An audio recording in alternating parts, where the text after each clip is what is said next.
Well, hey there, YouTube. So, it is Saturday morning, March 2nd, and the sequester has begun. Yes, I'm taking a very sarcastic tone, because of everything that this implies and that will result from it. To all my international viewers, my international colleagues out there, basically what the sequester is mandatory forced budget cutting. Here in the United States, this is affecting everything from our military, which we do spend an outrageous amount on. Hello, this is not the Cold War anymore. The Cold War's been over for over 20 years. The Cold War's been over for just about as long as I've been alive. And mandatory domestic cutting, which is stupid because, oh yeah, things like community food programs, health programs, educational programs. That's what's actually going to fix our fucking nation. And by the way, fuck for that individual who hates my buddy Griffin just because she happens to use the F word now and then. Anyway, that was a side road. Whatever. I'm finding it hilarious because what's caused the sequester is all the corporate lobbying. All the money that's being pumped into Washington, and yet is not speaking for us, the constituents. My Senator Sherrod Brown, he's more of a progressive fellow, I fully admit that, but he's still in the pocket of several of the big lobbying groups. He is, like every Washington person. Hell, like President Obama.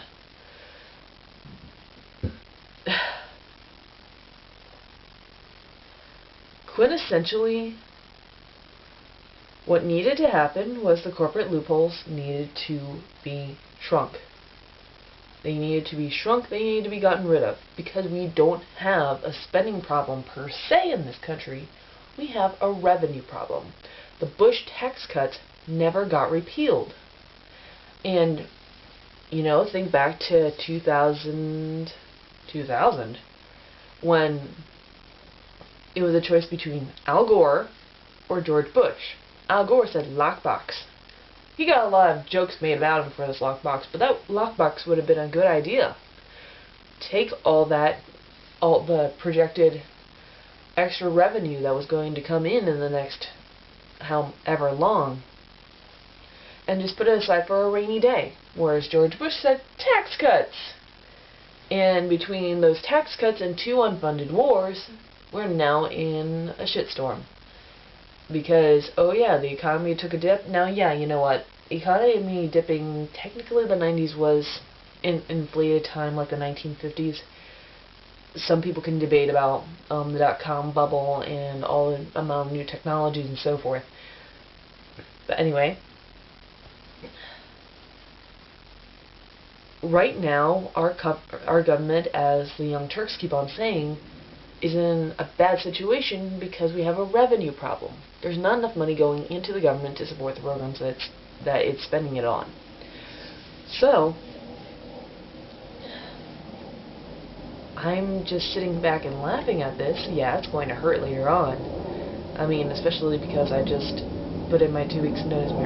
I put in my resignation to one of my jobs, so I'm down to only one full-time job now. It's going to hurt a bit. But hopefully that pain will get the American people motivated to get these dumb fucks out of Washington who are fed by the money. Who are fed by the money of lobbyists. We need to get the money out of Washington.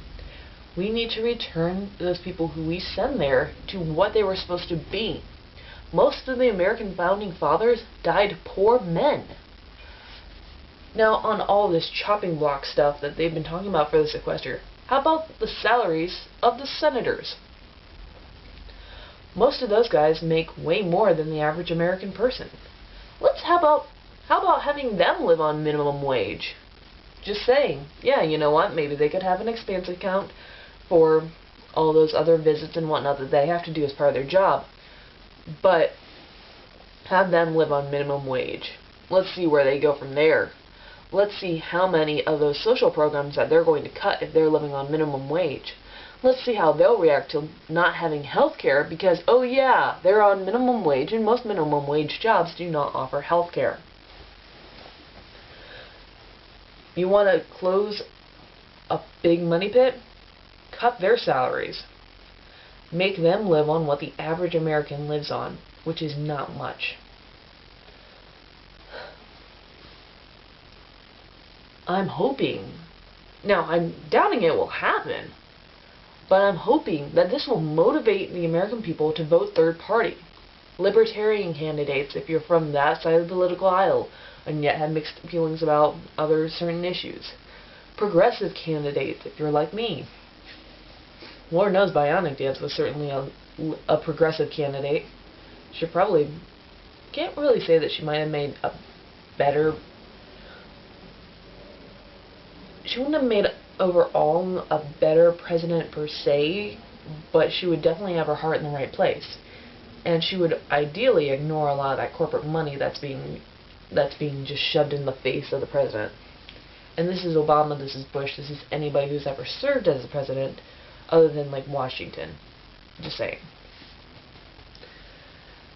So, yeah, I'm hoping that the sequester and that the pain that the American people are going to face because of all the corporate lobbying money will cause them to engage in a major clean of house during the next round of elections. We need third-party candidates. We need to break this goddamn dual-party system, which is causing this. Democrats are not the opposite of Republicans. They're Republicans light. Anyway, that's my 2 cents on the sequester. Peace out, people.